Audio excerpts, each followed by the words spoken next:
एक बार पढ़ा देते हैं, फिर एक बार दोबारा करते हैं।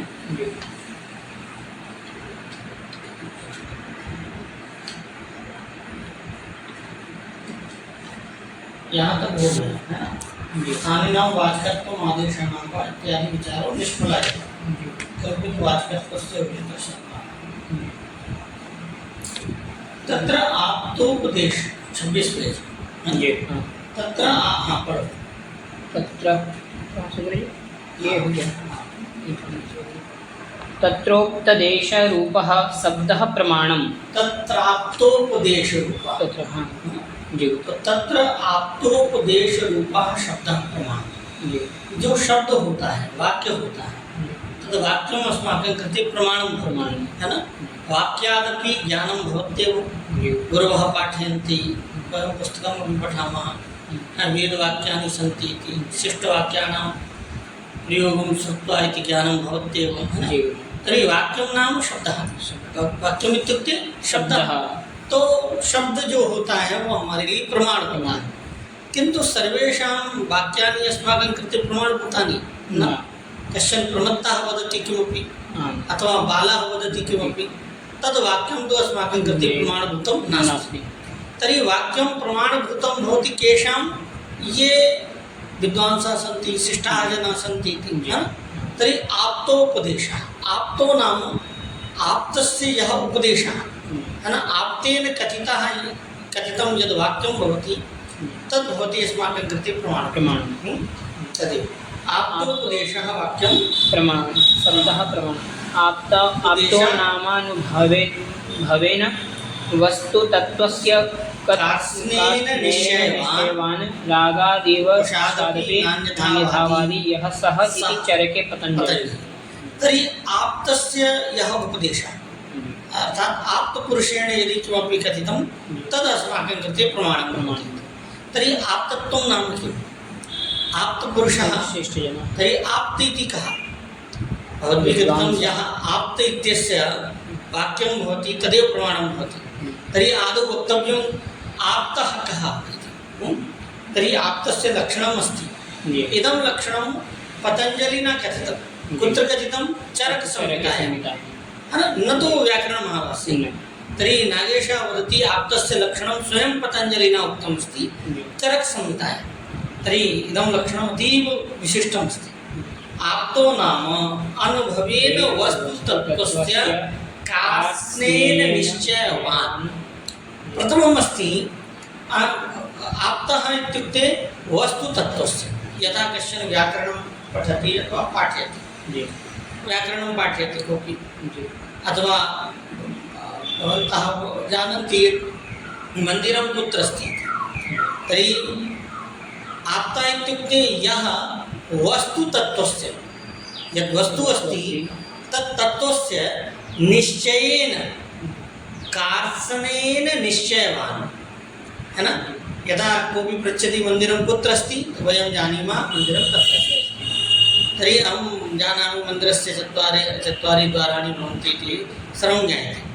तर्हि मन्दिरविषये तत्त्वस्य निश्चयज्ञानम् अस्ति न? अस्तु। तर्हि यत्किमपि आप्तपुरुषः इत्युक्ते यद् वस्तुविषये स वदति तद् वस्तुतत्त्वस्य तस्य निश्चयेन ज्ञानं भवेत्। एवं च ज्ञानं कार्त्स्नेन इत्युक्ते सम्पूर्णरीत्या। कृत्स्नं नाम सम्पूर्णं, है ना।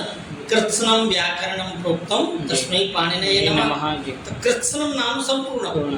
तो यः यस्मिन् वस्तु तत्त्वे निपुणः अस्ति, कार्त्स्नेन निश्चयवान्, ज्ञानमस्ति एवं निश्चय ज्ञानमस्ति कि दो और दो चार ही होते हैं, है ना।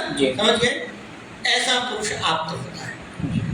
तो कहा कि अच्छा, फिर दूसरा थोड़ा कौमा लगा दिया है कि इतना तो उसको ज्ञान हो, लेकिन कभी कभी होता क्या है, ज्ञान तो बहुत है, लेकिन यदि कोई कार्यम् आगतं तदा अस्माभिः मिथ्यापि कथ्यते, है ना। कोऽपि अस्माकं परिचितो अस्ति, सः वदति भवान् जानाति मन्दिरं कुत्र अस्ति, तर्हि आगच्छन्तु मया सह। अरे कः गमिष्यति, न ज्ञायते। एवं वयं ज्ञानमस्ति अस्माकं, तथापि वयं मिथ्यां ब्रवीमि, वयं मिथ्यां ब्रूमः इति।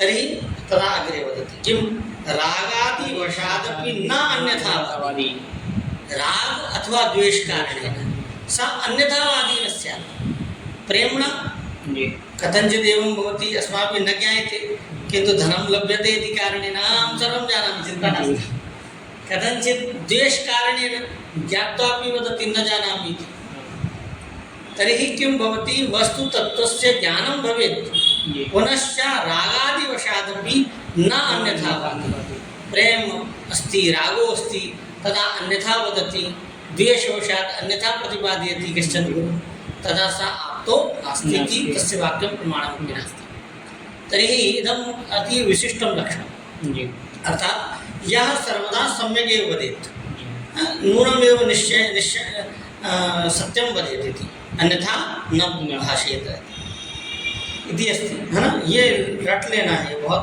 परीक्षा में भी आता है जी तर्हि तादृशपुरुषस्य यद् वाक्यं भवति तदस्माकं कृते प्रमाणं भवति तत्र गृहीत वृत्तिकस्य शाब्दबोधात् दर्शनात् न हि गुण इत्युक्ते मधुरत्वं प्रकारतया गम्यते इति समर्थसूत्रभाष्याच्च तद्धर्मवच्छिन्न विषयकशाब्दत्वावच्छिन्नं प्रति तद्धर्मावच्छिन्न निरूपितवृत्तिविशिष्टज्ञानं हेतुः यद्यपि गूढ इत्युक्तेऽर्थप्रतीतौ तद्गतं मधुरत्वं गम्यते तथापि न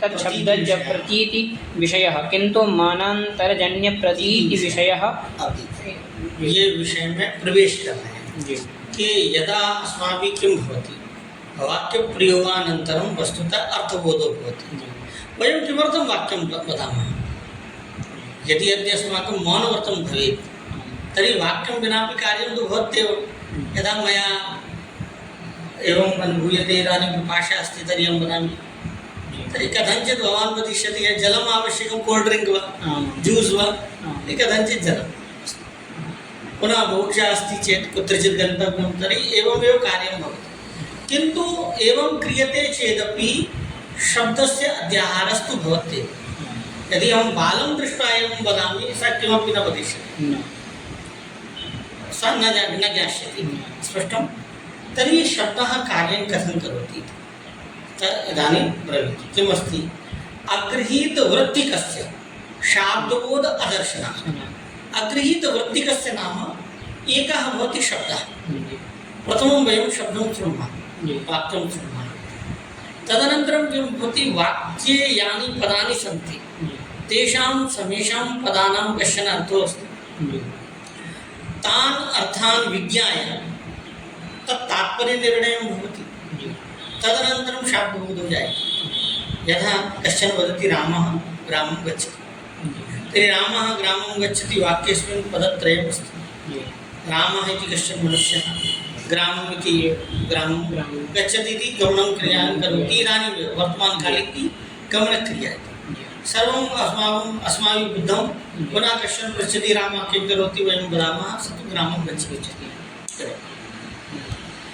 तर्हि अगृहीतवृत्तिकस्य यदि ग्रामपदस्य वयम् अर्थं न जानीमः अथवा गच्छति इति पदस्य ज्ञानं न स्यात् तदा अस्माभिः शाब्दबोधः कर्तुं न शक्यते यतोहि तस्य पदस्य कोऽर्थः इति ज्ञानं नास्ति तर्हि वाक्यस्यापि ज्ञानं न भविष्यति वाक्यार्थज्ञानं न भविष्यति तो अगृहीतवृत्तिक जो होता है अर्थात प्रथमं किमस्ति ग्रामपदस्य कोऽर्थः इति ज्ञानम् अस्माभिः कर्तव्यं गच्छति इति पदस्य कोऽर्थः तो सर्वेषां शब्दानां कुत्रचित् शक्ति अस्ति कुत्रचित् शक्ति अस्ति घट की घटत्व घट में शक्ति है पट की पट में है हर एक शब्द का कोई अर्थ है ना ऐसा कोई शब्द बताइए जिसका कोई अर्थ ना हो ऐसे बहुत सारे शब्द हैं जिनका कोई अर्थ नहीं है लेकिन भाषायां सर्वेषां शब्दानां प्रायः कश्चन अर्थो अस्ति तो क्योंकि शब्द से निर्माणं किमर्थं जातं शब्दस्य भाषायां शब्दकोश निर्माणं किमर्थमस्ति यतोहि प्रथमं तावत् तस्य शब्दस्य कश्चन अर्थो अस्ति तद अर्थ कथनाय शब्द प्रयोग जल नाम का कोई तत्व है तरल पदार्थ उसके ज्ञान के लिए हम शब्द प्रयोग करते हैं प्रथमं बालकस्य जन्म भवति तदनन्तरं तस्य नामकरणम् अप्रसूतस्य बालस्य नामकरणं केनचित् कृतम् अस्ति बालक अभी हुआ नहीं है कर तो दिया है लेकिन उसका बोध होगा नहीं होगा तो प्रथमं वस्तु आवश्यकं तदनन्तरं तस्य नाम दीयते किमर्थं व्यवहाराय अवगतं तर्हि सर्वेषां शब्दानां कश्चन अर्थो अस्ति अर्थः कः इत्युक्ते अर्थः इति तस्य आकृति कोई स्थूल तत्व है वही उसका अर्थ है ना तो जो स्थूल तत्व जिसको मान करके हम व्यवहार करते हैं इसलिए हम उसको फिर नाम दे देते हैं स्पष्ट तो कहा कि वाक्यम कार्यम कथं करोति यदि वाक्ये कस्यचित् पदस्य अस्माभिः अर्थः न ज्ञायते कस्यचित् पदस्य तदा पदार्थोऽपि न ज्ञायते जैसे अहं वदामि ऊन रण्ड मूंड नाल पाल वेणम पाल गुरुजी आज पगला गया तो भवद्भिः शब्दः श्रुतः पाल वेणम किंतु पाल शब्दस्य कुत्र शक्ति वेणम इत्यस्य कुत्र शक्ति कहा अर्थ शक्ति नाम इस क्योंकि हर शब्द की शब्द है और उसका अर्थ है तो शब्द इस अर्थ का प्रतिपादन करता है इसको हम बोलते हैं शक्ति क्या बोलते हैं शक्ति तो तीन चीजें हो गई पद शक्ति और अर्थ ठीक है थोड़ा समझते इसको थोड़ा समझे रहोगे काम देगा है ना देखो शब्द अर्थ और शब्द जो है अर्थ का बोध कराता है जैसे हम बोलते हैं गंगायाम घोषा एक वाक्य में अस्ति ना गंगायाम घोषा अब यहाँ गंगा शब्द से गंगा पद से गंगा पद से अर्थो अस्ति वस्तुतः जल प्रवाह भगीरथ रथ खाता छिन्न पय प्रवाह है ना भगीरथ के रथ से चला और उसके बीच में गंगा चली उस जल प्रवाह का नाम गंगा ठीक है तो गंगा एक शब्द कहा गंगा ये शब्द है शब्द और गंगा का अर्थ क्या है जल प्रवाह क्या है जल प्रवाह ये जल प्रवाह जो है इसका अर्थ है अब गंगा जल प्रवाह रूप को बोलता है ना किस तो बीच में है एक शक्ति क्या है शक्ति इसको हम बोलते हैं वृत्ति शक्ति है ना तो पद में एक शक्ति होती है इसके द्वारा गंगा शब्द जल प्रवाह को बोध करता है अब गंगायाम घोषा में क्या अर्थ होता है गंगा का तट क्योंकि जल प्रवाह में तो पूरा नगर होता नहीं है ना है ना तो इसलिए गंगा पद का क्या होता है कहीं भी तट क्या होता है तट तो शक्ति जो होती है वो तीन प्रकार की होती है शब्द में रहने वाली शक्ति तीन प्रकार की अविधा वृत्ति के तीन भेद हैं अविधा लक्षणा और व्यंजना ठीक है ना जी अविधा का मतलब होता है कि सीधा गंगा का अर्थ जल प्रवाह बस ठीक है और जिसका जैसे घट का अर्थ घट ये अविधा लक्षणा का मतलब होता है कि वहां पर वो अर्थ नहीं बैठेगा है ना वहां पर वो अर्थ नहीं बैठेगा जैसे हम कहते हैं अरे यदा मया किमपि उत्तम तदा मंचा हसन्ति अरे पूरा मंच हंस दिया तो मंच थोड़ी हंसेगा मंचस्था जना मंच तो अचेतन है ना अरे गुरुजी भंडारा का आयोजन किया पूरा गांव आ गया अरे गांव तो वही आए तक गांव कहीं जाता नहीं है ना लेकिन गांव के लोग आ गए तो ये हम व्यवहार करते हैं तो वहां पर पूरा गांव आ गया का मतलब है ग्रामस्था जना तो ग्राम शब्द का अर्थ ग्रामस्था जना तो कथम अस्ति तो लक्षण क्या होगा लक्षण ठीक और एक अर्थ की प्रतीति होती है व्यंजना से जैसे हमने कह दिया अरे 10 बज गए समझ गए अरे 10 बजे गुरुजी आते हैं चलो पढ़ने के लिए चलो तो किसी ने कहा कि यार 12 बज गया, जी 12 बजे आप भोजन करते हो, जी कोई संध्या करता है, कोई मंदिर बांधता है जी ना। तो क्या है कि उसी शब्द के द्वारा जो हमको अलग अलग बोध होता है, जी अरे 10 रात्रि के 11 बज गए, तो कहेगा तो आप यदि मार्केट में खड़े हो तो घर जाना जी है ना, और घर है तो सो जाना जी है ना। तो ये रात्रि के 11 बज गए, इससे सो जाना तो किसी का अर्थ नहीं है, नहीं लेकिन ये व्यंजना के द्वारा लग रहा है, ठीक है। तो शब्द की 3 शक्तियां हैं, हम बात करेंगे केवल अभिधान, है ना, सीधी सीधी जो शक्ति है। लक्षणा और व्यंजना तो अपने आप धीरे धीरे आ जाएगी। अब कोई भी शब्द अपने अर्थ का बोध जब तक नहीं कराएगा तब तक हमको वाक्य का ज्ञान नहीं हो, है ना। जैसे हमने कोई शब्द ले लिया, पाल ले लिया, पाल का किस अर्थ में शक्ति है ना, तो समझ गए कि पाल का अर्थ दूध है। क्या है? दूध। हर शब्द का पहले हमको अर्थबोध होना चाहिए, तब जाकर के हम वाक्यबोध करते हैं। जी तो वही कहा, पढ़ो फिर से। तत्रागृहीत तत्र अगृहीत, जिसने शक्ति का ज्ञान नहीं किया कि इस शब्द का अर्थ ये है, इस शब्द का अर्थ ये है। तत्र अगृहीत वृत्ति कस्य, वृत्ति कस्य, तो अगृहीता वृत्ति ही ये है। ऐसा जो पुरुष है जी जिसके द्वारा वृत्ति का ज्ञान नहीं है, मतलब शक्ति का ज्ञान ज्ञान नहीं है, ऐसे पुरुष को जी अगृहीत वृत्ति कस्य शाब्द बोधात् दर्शनात्, शाब्द बोध अदर्शनात्, ऐसे व्यक्ति को शाब्द बोध नहीं होता। जी वाक्य सुनता जरूर है, हाँ जैसे हम बोलेंगे आई वांट टू गो, जी आई वांट टू गो सुन जरूर लिया, जी लेकिन उसको पता ही नहीं आई का क्या मतलब, वांट के पाल बैठो सुन लिया, हाँ। लेकिन अर्थ का ज्ञान। नहीं हुआ। तो एक होता है शब्द और एक होता है शाब्द बोध।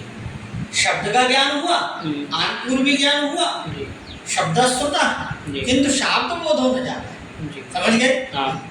नहि गुण इत्युक्ते मधुरत्वं प्रकारतया गम्यते। पूरा रह गया है कि नागरिक पदार्थ कस्य हाँ शब्द शाब्द बोधनात् दर्शनात्, शाब्द बोध अदर्शनात्। हाँ आगे। नहि अच्छा, गुण इत्युक्ते मधुरत्वं प्रकारतया गम्यते। आप देखो, किसी ने कहा कि भाई गुड़ का हम उच्चारण करेंगे, जी तो जैसे ही हम गुड़ का उच्चारण करते हैं, जी रसगुल्ला, हाँ तो आपको क्या अरे यार मीठा मीठा मिठास मुंह में आ जाती है? जी नहीं आती है, अनुमान होता है। अनुमान होता है जी। मुंह मीठा हो गया क्या? नहीं फिर ऐसा होता तो लोगों को डायबिटीज हो जाती। जी समझ गए? हाँ तो ये मधुरत्व जो है वो भाषित नहीं शब्द से भाषित नहीं होता है। जी देखो, गुड ये शब्द जो है, ये शब्द है गा उड़ा आ, ये जी शब्द, इससे मीठा नहीं होता है। नहीं इसका जो अर्थ है, जो रसगुल्ला है, जो गुड़ रूप अर्थ है, जी अर्थ हो गया वस्तु, उसको खाने से मीठा मीठा होता है, शब्द से कोई मीठा नहीं होता। समझ गए ना? जी तो कहा नहीं गुड़ इत्युक्ते, किसी ने गुड़ शब्द का उच्चारण किया तो मधुरता जो है, जी गुड़ तो मीठा होता है, मधुरता तो नहीं होती है। नहीं लेकिन यदि कोई गुड़ वस्तु लेकर के आएंगे, जी उसको खाएंगे, तो मधुरता आएगी कि नहीं आएगी? गुड़ वस्तु क्या हुई? मीठा। वस्तु का मतलब गुड़। जी जी हाँ देखो, एक है गुड़ अर्थ जी और एक है गुड़ शब्द। शब्द ये शब्द को जी मुंह में उच्चारण करने से मधुरता आती है। नहीं अर्थ जो है हाँ। उसको मुंह में डालोगे तब आ जाएगा। मतलब गुड़, हाँ बोलिए। समझ गए? जी उसको डालने पर मधुरत्व आता है। हाँ ठीक है ना? जी तो नहीं गुड़ इत्युक्ते उक्ते नाम शब्दे, जी गुड़ शब्द कहने से मधुरत्व तो नहीं आता ना। नहीं। इति समर्थ सूत्र भाष्याच्च तद्धर्मवच्छिन्न अब क्या है कि इसलिए समर्थ पदविधि सूत्र भाष्यकार ने कहा जी कि शब्द अलग होता है और अर्थ अलग होता है ना। शब्द तो हो गया जो हम जुबान से उच्चारित करते हैं, जी अर्थ जो होता है वस्तु होती है। जी अर्थ तो वस्तु होती है, हाँ शब्द से कोई काम नहीं होता है। नहीं हम कहते मारो, मैंने मार दिया 50 लोगों को, मैंने मारा, मर गए क्या 50? नहीं मुंह से कुछ होता है? नहीं नहीं होता है ना। तो अर्थ में कार्य होता है। क्या होता है? अर्थ में जैसे किसी ने कहा कि जलमान है, जी जलम आने, जी तो हम लोग क्या करते हैं, जल लेकर के आते हैं, जी ना कि कोई लेकर के आएगा, लीजिए गुरु जलम, नहीं लीजिए जलम। तो जलम अर्थ में कार्य होता है, शब्दे कार्यम न स्पष्टम। अब शाब्दबोध कैसे होता है कि पहले हमको पदार्थ का ज्ञान होना चाहिए। पदार्थ का ज्ञान कैसे होता है, हर एक शब्द की कस्मिन् अर्थे शक्ति अस्ति ज्ञानम भवेत्, जी है ना। वो पहले वो कौन कराता है कि गांव का ये अर्थ है, जी गच्छति का ये अर्थ है, ये कौन कराएगा, तो ये व्याकरण कराएगा, जी श्रेष्ठ पुरुष कराएंगे, जी हमारे पूर्वज कराएंगे। जी कोई विद्यालय मतलब ये है, कुछ शब्दों का ज्ञान पूर्वज कराते हैं, कुछ वार्तालाप से होता है ना, कुछ हम लोग पढ़ते हैं उससे होता है, यही है ना। जी। तो अब एक शाब्दबोध के प्रति कार्य कारण भाव बना, क्या बना, कार्य कारण भाव, ठीक है। जी क्या है कार्य कारण भाव, तो कहा कि तद्धर्मावच्छिन्न शाब्दत्वावच्छिन्नं प्रति, तद्धर्मवच्छिन्न छिन्न निरूप वृत्ति विशिष्ट ज्ञानम हेतु। तद्धर्मावच्छिन्न निरूपित वृत्ति विशिष्ट ज्ञान, निरूपित हो, जी तद्धर्मावच्छिन्न निरूपित वृत्ति विशिष्ट ज्ञानम हेतु। जी अब इसीलिए कहते हैं न्याय शास्त्र की जरूरत पड़ती है पढ़ने के लिए, ठीक है। कि देखो तद्धर्मावच्छिन्नम जी शाब्दत्वावच्छिन्नम, तद्धर्मावच्छिन्न शाब्दत्वावच्छिन्नम प्रति। जी शाब्द का विषयक शाब्द जी तद्धर्मावच्छिन्न विषयक शाब्दत्वावच्छिन्नम। जी शाब्दत्वावच्छिन्न का मतलब क्या होगा, शब्द शब्द शाब्दत्वावच्छिन्न मतलब शाब्द। ब्राह्मणत्वावच्छिन्न, ब्राह्मण ब्राह्मणत्व धर्मः, जी सच धर्मः पुत्रस्ति ब्राह्मणे ब्राह्मणे। तो हम ब्राह्मणत्वावच्छिन्न कौन होता है, ब्राह्मण ब्राह्मण। घटत्वावच्छिन्न घट घटा, पटत्वावच्छिन्न घट घटा, समझ गए। जी तो शाब्दत्वावच्छिन्न ये शब्द शाब्द, और शाब्द क्या है, वाक्य। वाक्य शाब्द का मतलब होता है वाक्य या वाक्यार्थ। शाब्द का मतलब क्या है, वाक्यार्थ, है ना। वाक्य का जो अर्थ है वही शब्द है। शब्द का मतलब वाक्य, और शब्दात आगता होता वाक्य वाक्यार्थ होता, ठीक है। जी अब शाब्दत्वावच्छिन्न का मतलब हो वाक्यार्थ के प्रति, जी वाक्य का जो अर्थ है, यदि हमको वाक्यार्थ ज्ञान करना है तो क्या करना होगा कि शाब्दत्व तद्धर्मावच्छिन्न विषयक शाब्दत्वावच्छिन्नं प्रति तद्धर्मावच्छिन्न निरूपित वृत्ति विशिष्ट ज्ञानम कारण, है ना।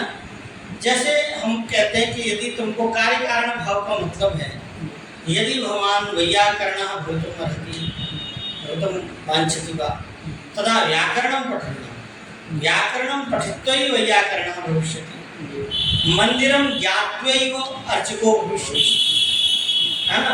पठनानन्तरम् एव फलं लभ्यते, डिग्री लभ्यते, स्नातको लब्धांकपत्रं प्राप्स्यति। अवगतम्। तो क्या है कि कार्य कारण भाव है, क्या है कार्य कारण। प्रथम कार्यं कर्तव्यं, पाकानन्तरं भोजनं लभ्यते, तो भोजन के प्रति पाक कारण हो गया जी, है ना। गमनानन्तरं विद्यालय प्राप्तिरस्ति, तो विद्यालय प्राप्तिं प्रति गमनं कारणम् अस्ति न, अस्ति। तो उसी प्रकार से वाक्यार्थ के प्रति पहले पदार्थ ज्ञान होना चाहिए। सारे पदों के अर्थ का ज्ञान जब हो जाएगा तो हमको वाक्य का भी अर्थ ज्ञान हो जाएगा, है ना। तो एक कार्य कारण होना है क्या। अब तद विषयक तद्धर्मावच्छिन्न विषय, अब देखिए जैसे हमने एक वाक्य ले लिया, छोटा वाक्य ले लो, रामः गच्छति, क्या है, रामः गच्छति। अब देखो तद्धर्मावच्छिन्न विषय शाब्दत्वावच्छिन्न, तो यहाँ पर ये जो वाक्यार्थ है इसके दो विषय हैं, राम और गच्छति, है ना। तो तद्धर्मावच्छिन्न का मतलब हो गया ये दोनों धर्म से अवच्छिन्न जो शब्द है वाक्यार्थ है, उस वाक्यार्थम प्रति कारणं किमस्ति, तद्धर्मावच्छिन्न निरूपित वृत्ति विशिष्ट ज्ञान, तद्धर्मावच्छिन्न निरूपित विशिष्ट वृत्ति विशिष्ट ज्ञान। अब राम का क्या अर्थ है और गच्छति का क्या अर्थ है?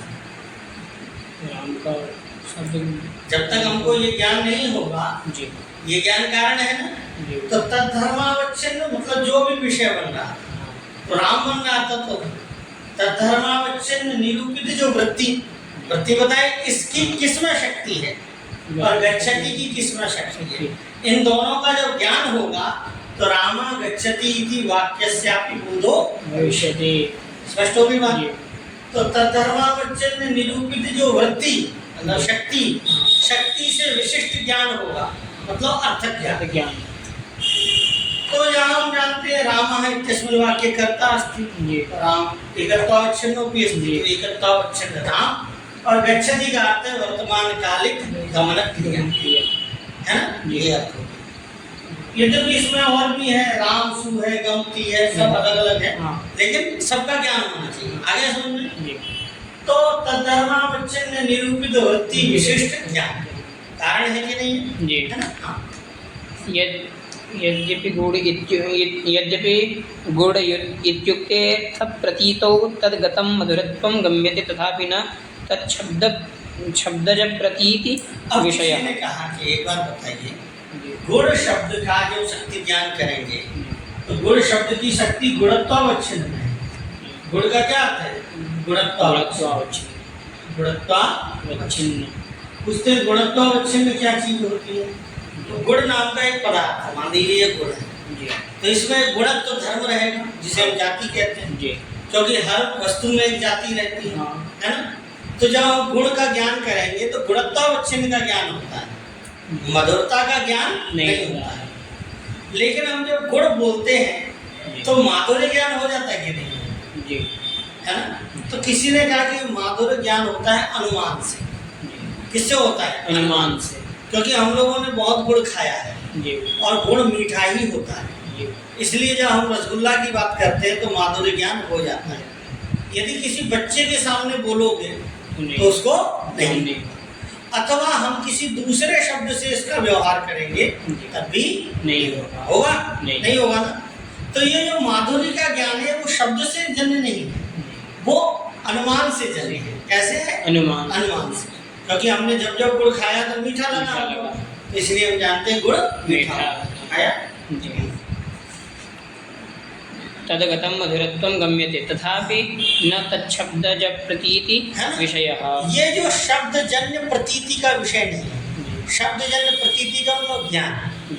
तो जो भी ज्ञान, देखो जब ज्ञान होता है हम कहते हैं हमको ज्ञान हो गया, क्या बोलते हैं? ज्ञान हो गया। तो पूछेगा ना कोई व्यक्ति किस चीज़ का ज्ञान हो गया, है ना। तो जो ज्ञान ऐसा नहीं होता कि ज्ञान हो गया, ज्ञान विषय का होता है। कोई बताना पड़ेगा कि आज हमको घट का ज्ञान हो गया, पट का ज्ञान हो गया, व्याकरण का ज्ञान हो गया, न्याय का ज्ञान हो गया, आदमी का ज्ञान हो गया, मित्र का ज्ञान हो गया कि ये अच्छा है कि नहीं है, अच्छा बुरा का ज्ञान हो गया। ऐसा नहीं होगा कि हमको ज्ञान हो गया बस। जब भी ज्ञान होगा तो उसका कोई ना कोई विषय होगा, ऐसा नहीं होता ज्ञान होगा। जैसे हम कहते हैं कि गुरुजी मैं कुछ चाहता हूँ, मेरी इच्छा हो रही है, तो बताना पड़ेगा किस विषय की, रसगुल्ला खाने की हो रही है, मार खाने की हो रही है, मतलब है ना, या बाजार जाने की हो रही है। तो ज्ञान, इच्छा और कृति, ये तीन सविषय होते हैं। ऐसा नहीं कि ज्ञान हो गया बस ज्ञान हो गया, इच्छा हो रही है क्या पता नहीं, ऐसा नहीं होता, ठीक है ना। तो तद्धर्मावच्छिन्न, तो ये जो है मानांतर शब्दजन्य प्रतीति का विषय नहीं है, ये मानांतर है। किंतु मानांतर जन्य प्रतीति विषयः, ये मानांतर का मतलब चार प्रकार के प्रमाण होते हैं। हम जो ज्ञान करते हैं वो चार प्रकार से हमको ज्ञान होता है। एक तो प्रत्यक्ष होता है, प्रत्यक्ष का मतलब होता है इंद्रिय जन्य ज्ञान, है ना। चाहे हम छू करके किसी वस्तु को देखें, चाहे नेत्र के द्वारा देखें, या कान से सुने, नाक से सूंघे, है ना, जिह्वा में रख करके देखें, ये प्रत्यक्ष ज्ञान है। तो इंद्रिय अर्थ जन्य ज्ञानम प्रत्यक्ष है ना, जो इंद्रियों से होता है। दूसरा ज्ञान होता है अनुमान से। कैसे होता है? अनुमान से कैसे होता है? हमने दूर से देखा धुआं निकल रहा, जी तो हम कहेंगे अरे आग लगी है। कोई छोटा बच्चा कहेगा आपको कैसे मालूम, आप तो दिख नहीं रहे। जी नहीं नहीं, यत्र यत्र धुआं तत्र तत्र बत्ती। जी क्योंकि बिना धुआं, बिना आग के आग धुआं रह नहीं सकता। ऐसा नहीं हो सकता कि धुआं निकलता रहे और आग ना लगी हो। जी समझ गए? हाँ तो ये हमने अनुमान कर रखा है। क्या कर रखा है? अनुमान। तो जैसे ही हम कहते हैं कि अरे रसगुल्ला है क्या, हाँ, मीठा होगा, जी तो छोटा बच्चा कहेगा अरे गुरुजी तो बड़े ज्योतिषी हैं, जी कैसे पता करते हैं मीठा होगा? तो वो अनुमान से, क्योंकि रसगुल्ला मीठा ही हुआ है। हाँ, उसमें कोई नमक भर कर ले आए जी तो पता लगेगा? नहीं लगेगा। ठीक है, तो जी। प्राय है। चलिए, यत्र तो गूढो मधुर इति वाक्यार्थे गुड इत्येकदेशः प्रयुज्यते तत्रापि मधुरा भिन्नो गुड इत्येव बोधो न तु मधुरत्वप्रकारको गुडविशेष्यकः ध्वनितं चेदम् अन्येन व्यञ्जनम् इति सूत्रे भाष्ये। अन्येन व्यंजनम की सूत्रे भाष्य। जी अब किसी ने कहा कि एक बार बताइए, आपने इतना सब बता दिया ये बात। जी किसी ने कहा कि गुड़ो मधुरा, ये वाक्य है। अब किसी व्यक्ति ने गुड़ नहीं खाया, नहीं खाया, तब भी इस वाक्य से उसको मधुरता का ज्ञान हो जाएगा कि नहीं हो जाएगा? अब हो जाएगा। हम बोल रहे हैं कि गुड़ो मधुरा, जी गुड़ जो है वो मधुर है, है। तो उस व्यक्ति को मधुर का ज्ञान होगा कि नहीं होगा? हाँ है ना, गुड़ मीठा होता है, तब उसको गुड़ की मिठास का ज्ञान हो होगा। जाएगा। लेकिन कभी कभी हम क्या करते हैं कि पूरे वाक्य के स्थान पर एक शब्द बोल देते हैं। क्या बोल देते हैं? एक शब्द। तो वाक्यम अस्ति गुड़ो मधुरा, वाक्यम की मस्ती गुड़ो मधुरा मधुरा, और उसके स्थान पर यदि हमने बोला गुड़ा, तो मधुरता का ज्ञान होगा क्या? नहीं का नहीं होगा, है ना। गुड़ो मधुरा कहने पर हमको ये ज्ञान हो जाता है कि गुणत्व जाते वच्छिन्ना, जी गुणत्वावच्छिन्ना पदार्था मधुरा भिन्ना, जी। है ना। ठीक है ना, वही कहते हैं। इति सूत्रे भाष्ये अन्येन व्यंजनम, अन्येन व्यञ्जनम्। है ना, अन्येन व्यंजनम सूत्र के भाष्य में सारी बातें स्पष्ट हैं। विशेष विशेष्य भाव्यत्याशेन गृहीतशक्तिकस्य पुंसो घटपदाद्वघटत्व विशिष्ट घटबोध वारणाय तद्धर्मावच्छिन्नेति। अब देखिए होता क्या है कि हमको जिस प्रकार से शक्ति का ज्ञान है, सबसे पहले हम शक्ति का ज्ञान करते हैं। क्या करते हैं? शक्ति का ज्ञान करते हैं। तो शक्ति का ज्ञान है, जैसे घट की शक्ति घटत्वावच्छिन्न है। किसमें है? घटत्वावच्छिन्न है। देखो, पद के तीन अर्थ होते हैं। क्या होते हैं? तीन अर्थ। पद के तीन अर्थ, जिसे हम पदार्थ कहते हैं। क्या कहते हैं? पदार्थ। पदार्थ। पदार्थ का मतलब पदस्य अर्थ, ठीक है ना। तो पद के कितने अर्थ हैं? तीन। तो कहा गया तीन, जाति, आकृति, व्यक्तया, परार्थ। ये गौतम का एक सूत्र है। जी सूत्र ये हमने अलग अलग लिख दिया, जी जात्याकृति व्यक्तया परार्थ, ठीक है ना। जी पद के तीन अर्थ। पहला होता है जाति, है ना, मतलब जब भी घट बोध कराएगा, जी घट का अर्थ घट नहीं है। जैसे अत्र जलम अस्ति, जल शब्द से अर्थ जलम नास्ति, जलत्वावच्छिन्नम जलम अस्ति, जलत्वावच्छिन्नम जलम। जैसे घट का अर्थ क्या है? घटत्वावच्छिन्नम। घट का अर्थ है घटत्वावच्छिन्ना, घटा पुल्लिंग है ना ये, जी घटत्वावच्छिन्ना घटः। घटा, मतलब घट पद की शक्ति घटत्व में है, घट में है, और घटत्व और घट का जो संबंध है, तो घटत्व जाति अस्ति, घटः व्यक्ति अस्ति। तो जाति और व्यक्ति का संबंध क्या है? समवाय। समवाय खड़े हो ना। जी तो घटत्व, घट और समवाय क्या हो जाएगा? समवाय। ये तीन है। जाति का मतलब हो गया घटत्व, व्यक्ति का मतलब हो गया घट, और आकृति का मतलब हो गया संबंध, है ना। संबंध मतलब समवाय, कहीं और पड़ेगा, कहीं समवाय पड़ेगा। तो आकृति का मतलब है संबंध। तो किसी भी पद की तीन अर्थ में शक्ति है ना। तीनों स्वतंत्र नहीं है, मिला करके घट का अर्थ है घटत्वावच्छिन्न घट, घटत्व समवाय और घट, ठीक है ना। जी तो किसी ने कहा कि भाई घट का अर्थ आपने घटत्वावच्छिन्न घट करते हो, ऐसा क्यों नहीं कर लेते घट घटत्व।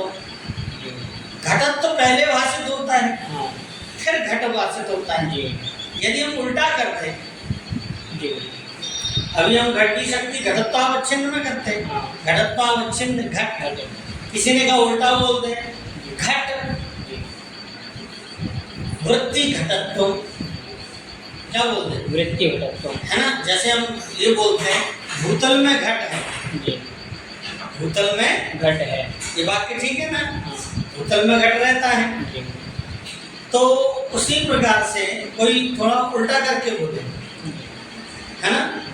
तो कहा कि यहाँ हम उल्टा नहीं कर सकते, ये नियम है। जाति, आकृति और व्यक्ति, व्यक्ति पहले जाति भाषित होती है और संबंध फिर व्यक्ति, जी समझ गए। यदि किसी को उल्टा ज्ञान हो गया, क्या हो गया उल्टा। जैसे घट की शक्ति क्या है, घटत्वावच्छिन्न में, घटत्व विशिष्ट, इसी को दूसरे प्रकार से बोलते हैं घटत्व विशिष्ट घट, क्या बोलते हैं घटत्व विशिष्ट घट, घटत्वावच्छिन्न घट, घटत्व विशिष्ट घट। तो घट की शक्ति किसमें, घटत्व विशिष्ट घट में। अब किसी व्यक्ति ने त्रुटिवशात विपरीत रूपेण अर्थबोधः करता, जैसे हमने गलत मीनिंग रख लिया, जी किसी ने क्या कर लिया कि घट विशिष्ट घटत्व में क्या कर लिया, घट विशिष्ट घट घटत्व में है, किसमें घटत्व विशिष्ट घट, घट में जी किसी ने गलत कर लिया, घट विशिष्ट घटत्व में कर लिया, जी तो शाब्दबोध होगा उसको, जी का नहीं, ठीक है। अब पहली बात तो ये है कि घटत्व विशिष्ट घट और घट विशिष्ट घटत्व में अंतर क्या है, ठीक है। पहले अंतर समझते हैं। किसी ने कहा घटम आने, क्या कहा, घटमान घट को लाओ, जी ये अर्थ होता है ना, घट को लाओ। जी तो हम क्या लाते हैं, घटम, आने घटम आने में जी हम घट को लाते हैं या घटत्व को लाते हैं, घट को लाते, घट ही आता है ना, उस पदार्थ को लेकर के आते हैं, उसके अंदर जाति तो अपने आप आ जाती है। आनयन जो होता है वो हमेशा पदार्थ का होता है, व्यक्ति का आनयन होता है, जाति का आनयन नहीं नहीं होता है, ठीक है ना। तो घटम में दो पदार्थ हैं, कितने हैं, दो घट और अम, जी ठीक है ना। अम का अर्थ है कर्म, कर्मणि द्वितीया है ना, हाँ और घट की शक्ति किसमें है, घटत्वावच्छिन्न घटत्व विशिष्ट घट, है ना। जी तो घट की शक्ति है घटत्व विशिष्ट घट, कर्म मतलब घट को लाओ, तो हम घट को लिया। जी अब यदि हमने घट की शक्ति उल्टी कर दी,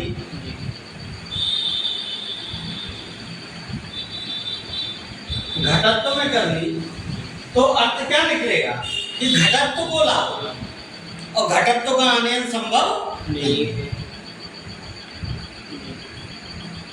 ये बात समझ गए। जी जैसे हम कहेंगे कि भाई रूप को लाओ, जी वस्त्र मत लाओ, लाल रूप को लेकर के, तो आप कहो गुरुजी भैया रूप नहीं आएगा, रूप वाला वस्त्र ही आएगा, रूप उसके साथ साथ चलेगा, जी समझ गए। जी तो घटत्व तो हमेशा घट में विशेषणतया भाषित होता है ना। तो यदि हमने कहीं विपरीत शक्ति का ज्ञान कर लिया, जैसे घट पदस्य शक्ति कुत्रस्ति, घटत्व विशिष्टे घटे, घटत्व विशिष्ट घटे, घटत्वावच्छिन्न घट, ये सब पर्यायवाची। जी यदि विपरीत रूपेण शक्ति ज्ञानं कृतं तदा शाब्दबोधो न भविष्यति, न भवति।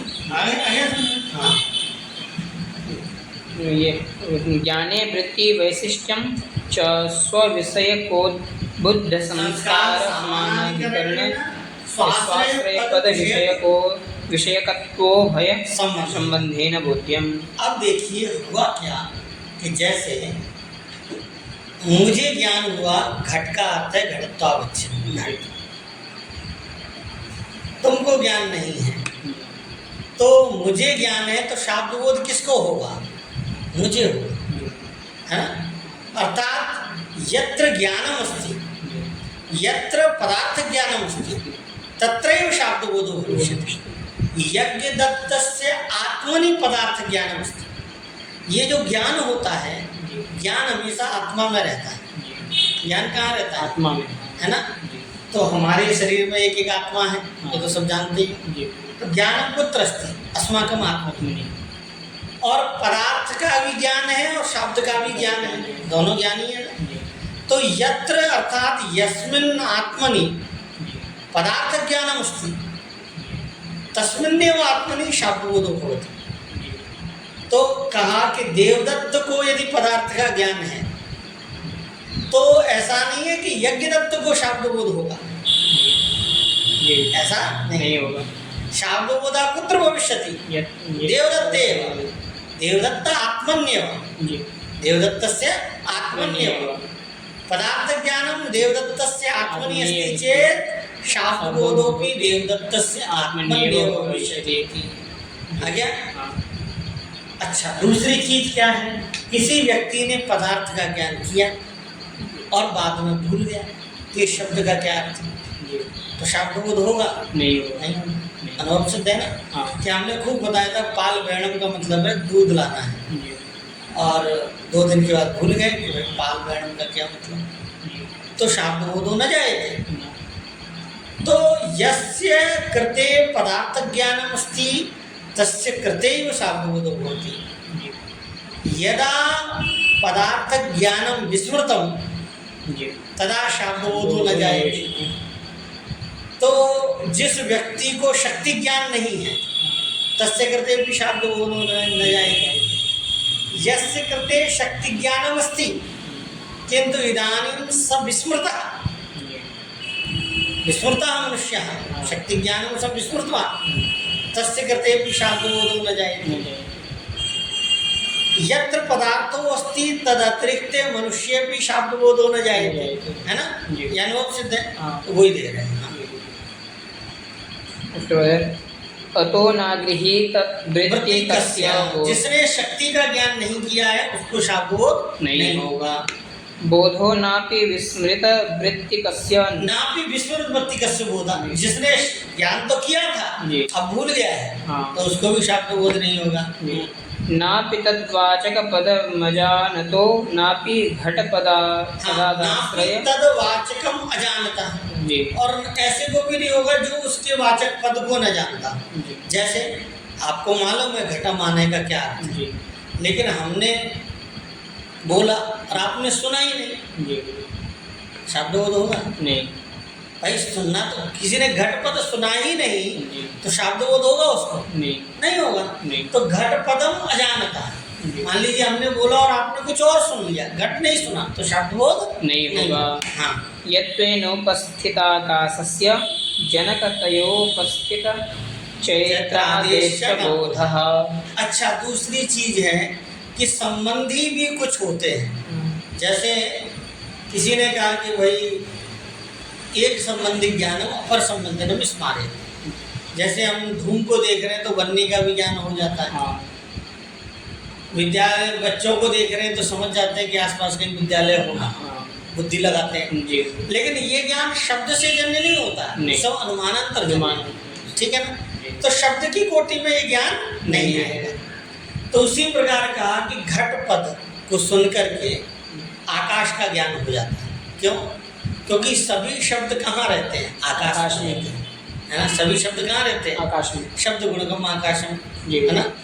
तो जब शब्द है तो उसका अधिष्ठान भी होगा, तो आकाश का भी ज्ञान हो जाता है कि हो तो जाता है, लेकिन वो शब्द ज्ञान नहीं। तो घटपद को सुन करके यद्यपि वो आकाश की उपस्थिति हो जाती है संबंधितया, यथा धूमं दृष्ट्वा वन्य ज्ञानम भवति संबंधितया, तद्वत् आकाशस्यापि उपस्थितिर्भवति संबंधितया, किंतु तद्ज्ञानम शाब्द ज्ञानम नास्ति। ठीक है, ऐसे ही चैत्र का भी बोध हो जाता है, क्योंकि शब्द अपने से तो उत्पन्न होता नहीं है। कश्चन अस्य शब्दस्य प्रयोगकर्ता चैत्रः मैत्रः, तो वो भी संबंधी हो गया कि नहीं हो गया? तो चैत्रस्यापि ज्ञानम भवति संबंधितया, आकाशस्यापि ज्ञानम भवति संबंधितया, किंतु एतयोः ज्ञानम न शाब्द ज्ञानम, ये तो मानांतरजन्य है ना। संस्कारा जनक शक्ति ग्रहसत्वे तेन शाब्दबोध जनने न च न माननम किसी ने संस्कारा जनक शक्ति ग्रहसत्वे तेन शाब्दबोध जनने च न माननम। संस्कारक ग्रह अजनक शक्ति जी है ना। हाँ, देखो होता क्या है कि सबसे पहले हमने किया घट पद का अर्थ गुरुजी ने बताया। कब बताया? 1 महीने पहले या 1 दिन पहले। सबसे पहले हमने घट पद का ज्ञान किया, तो जिस काल में हमने ज्ञान किया वो काल तो नष्ट हो गया। जैसे अस्माभिः एवं ज्ञानं कृतं घटपदस्य शक्ति घटत्व विशिष्टे घटे अस्ति, काला नष्टा, ज्ञान भी सुन करके शब्द भी चला गया, लेकिन इसका संस्कार आपकी बुद्धि में है, बुद्धि में पड़ गया, इसी को बोलते हैं संस्कार। कालांतर में जब आप सुनोगे घटमाने घटः, तो वो संस्कार जन्य अर्थ की उपस्थिति होगी। तो जब हम कोई भी ज्ञान करते हैं, ज्ञान करण कालीन, तो ज्ञान क्या करता है, एक संस्कार डाल देता है दिमाग में, फोल्डर बना देता है यहाँ, ठीक। फिर कालांतर में जब हम विचार करते हैं, हम कोई उद्भावक देखते हैं, जैसे हमारे यहाँ बहुत सारे कल जितना ज्ञान किया सब फोल्डर बने हुए दिमाग में, और जैसे ही तुम देखोगे कि पिंटू को, कल पिंटू जा रहा था तो गिर गया था रास्ते में, जैसे ही तुम देखोगे अरे पिंटू कैसे हो तुम, कल तो गिर गए थे, स्मरण आएगा कि वैसे अभी कोई स्मरण किसी का नहीं। तो जैसे ही हम उद्भावक देखते हैं तो हमको वस्तुएं स्मरण आती हैं, ठीक। अब हमने पहले शक्ति ज्ञान किया है, कालांतर में क्या होता है कि जो संस्कार है वो आकर के पदार्थ की उपस्थिति कराता है। कभी कभी माउस खराब हो जाता है, ठीक है, संस्कार जो है पड़ा है, लेकिन बहुत दिन हो जाता है तो संस्कार में वायरस लग जाता है। अब आप किसी वस्तु को देख भी रहे हो, 2-3 साल के बाद मित्र को देखोगे पिंटू को, तो समझ ही नहीं पाओगे अरे ये पिंटू है क्या। क्यों? बहुत दिन होने से संस्कार विनष्ट हो गए, दीमक लग गई, ठीक है, समझ गए। तो कहा कि जो संस्कार होता है वो संस्कार उद्बोधक के आने पर अर्थ की उपस्थिति कराता है। यदि नहीं कराता है, इसी को हम बोलते हैं विस्मृति, है ना। इसी को क्या बोलते हैं? विस्मृति। और यदि हमने ज्ञान ही नहीं किया है तब भी संस्कार नहीं है, तो ज्ञान ही नहीं है। और ज्ञान होने पर संस्कार है लेकिन वो उपस्थिति नहीं करा पा रहा है, यही है विस्मृति, ठीक है। हाँ, संस्कार कल्पिका च वृत्ति स्मृतिरेव शब्द संस्कार कल्पिका जो वृत्ति है वही स्मृति है। पद से जन्य जो अर्थ की उपस्थिति होती है वो स्मृति है। क्या है? स्मृति। पहले ज्ञान किया होगा तभी उपस्थिति होगी, नहीं तो नहीं होगी। जब तक आपको पहले कभी ज्ञान हुआ ही नहीं है तो आदमी लाख कहता रहे ये ऐसा है ऐसा है, आपको कोई ज्ञान नहीं होगा, है ना। तो वो क्या है? स्मृति है। क्या है? स्मृति। कल्पिका च वृत्ति स्मृतिरेव शाब्द बुद्धिरेव वेत्यन्यदेव तत्। अच्छा, कुछ लोग कहते हैं कि शाब्द बोध है, कुछ लोग कहते हैं स्मृति है। तो दोनों में अंतर क्या है? देखो, जो ज्ञान होता है वो नया होता है हमेशा। ज्ञान क्या होता है? नया। और स्मृति हमेशा पुरानी होती है, ये हमेशा ध्यान रखें। ज्ञान पहले ही होता है, प्रथम बार ही ज्ञान होता है। जैसे उदाहरण के लिए तुमने प्रथम बार किसी को देखा, ठीक, तदा केनचिद उक्तम अयम निम्ब वृक्षा, प्रथम बार तदा तज ज्ञानमस्ति। पुनः अपरस्मिन् दिने पुनः तद्वृक्षः सवृक्षः दृष्टः, कुत्रचित् अन्यत्र वा दृष्टः, तद दृष्ट्वा पुनः यद ज्ञानम जायते अयम निम्न रक्षा। वो ज्ञान नहीं है, वो क्या है? स्मृति है। स्मृति है। वो क्या है? स्मृति। अब स्मृति ज्ञान है कि नहीं? कोई कहेगा स्मृति भी ज्ञान है, हाँ। तो स्मृति ज्ञान नहीं, नहीं है। ये तुम तर्क संग्रह जब पढ़ोगे तो पता चलेगा। ज्ञानम भिन्नम अस्ति, तो ज्ञान का लक्षण ही जब किया गया है तो स्मृति भिन्नम ज्ञानम अनुभवा, मतलब दो प्रकार के ज्ञान हो गए, एक अनुभव और एक स्मृति। ठीक है ना? तो ये जो पदार्थ बोध है, पद को सुनकर के जो बोध हो रहा है, इसको कुछ लोग स्मृति बोलते हैं, कुछ लोग शाब्द बोलते हैं, दोनों ही है, वो अलग विषय है, लेकिन ये होना जरूरी है। ठीक है ना? चलो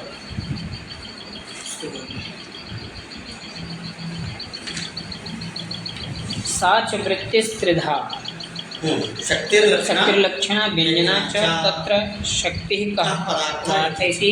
अभी पढ़े थे हाँ। कि पद में एक शक्ति है जिसके द्वारा पद जो है वो पदार्थ का बोध कराता है। समझ गए? हाँ।